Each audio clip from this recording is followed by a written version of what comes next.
నరేంద్ర వర్మ గారు.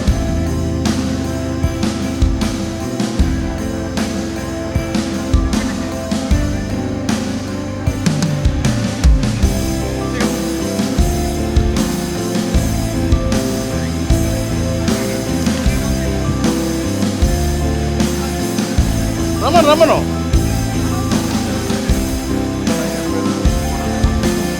రాజీవ్ రెడ్డి.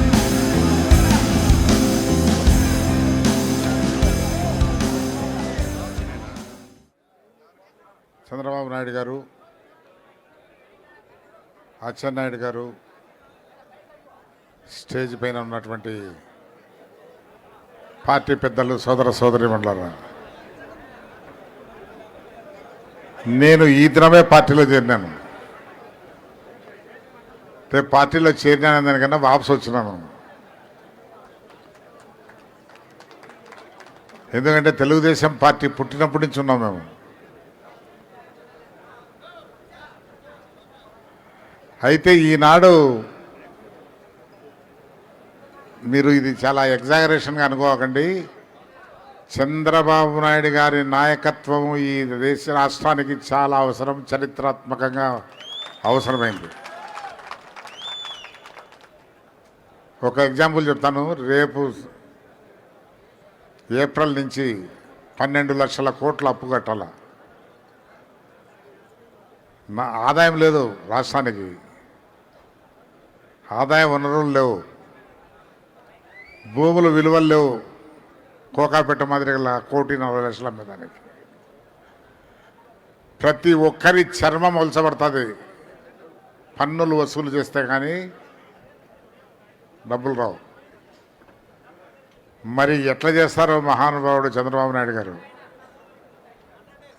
అయితే ఆయనకు ఆ కెపాసిటీ ఉంది. నేను చూసిన ఆయనతో సహవాసం చేసి చూసిన ఆ కెపాసిటీ ఆయనకు ఉంది. కాబట్టి అటువంటి కెపాసిటీ ఉండే వ్యక్తి రావాల్సిన అవసరం చాలా ఉంది. అంతేగాని అతన్ని ఎక్కువగా నేను పొగట్టంలే. అతని అవసరం ఈ రాష్ట్రానికి ఇప్పుడు చాలా చాలా అవసరం ఉంది. లేకుంటే రాష్ట్రము ఏ పాలైపోతుందో భయంకరం, ఊహించుకునే దాన్ని కూడా భయంకరంగా ఉంది. అదొకటి. రెండవది,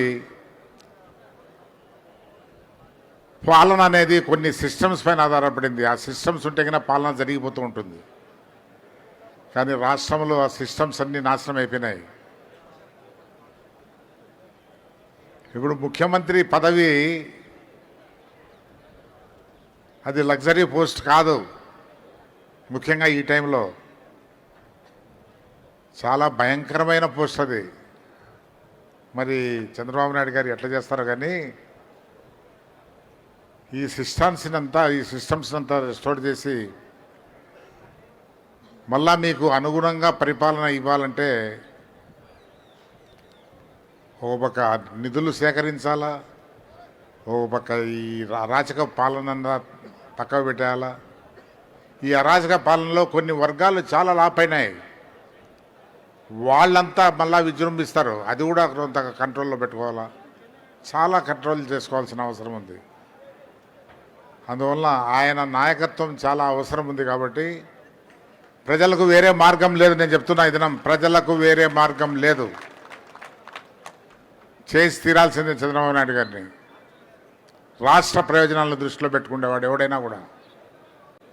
కాబట్టి తప్పకుండా ఆ దశలో మనం పోదాం, మనమందరం కష్టపడదాం. అదే ఆలోచనతో నేను కూడా వచ్చా. ఇంకా రాష్ట్రము చెడిపోతుంది తప్ప ఇంకా బాగుపడదనే డెసిషన్కి వచ్చేసి మేము రావటం జరిగింది. కాబట్టి నేను మరీ చెప్పుకుంటున్నా, విన్నవించుకుంటున్నా, ప్రాధాయపడుతున్నా. ఇది చాలా జటిలమైన సమస్యలు ఉన్నాయి. చాలా క్రూషియల్ టైం ఇది రాష్ట్రంలో. ఈ దినం మనం పొరపాటు చేస్తే ఇంకా ఈ రాష్ట్రానికి వేరే మార్గం లేదు.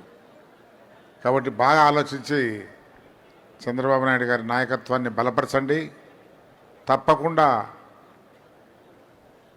ఆయనకి ఇష్టం లేకపోయినా తీసుకురావాలి. ఈ దినం ఆయన తీసుకొచ్చి బలవంతంగా అయినా ఈ రాష్ట్ర ప్రయోజనాలను చూసి ఆయన కూర్చోబెట్టాలి. ఆ బాధ్యత ఆయన తప్పకుండా తీసుకుంటాడని మేము అతన్ని కోరుకుంటూ సెలవు తీసుకుంటున్నాం.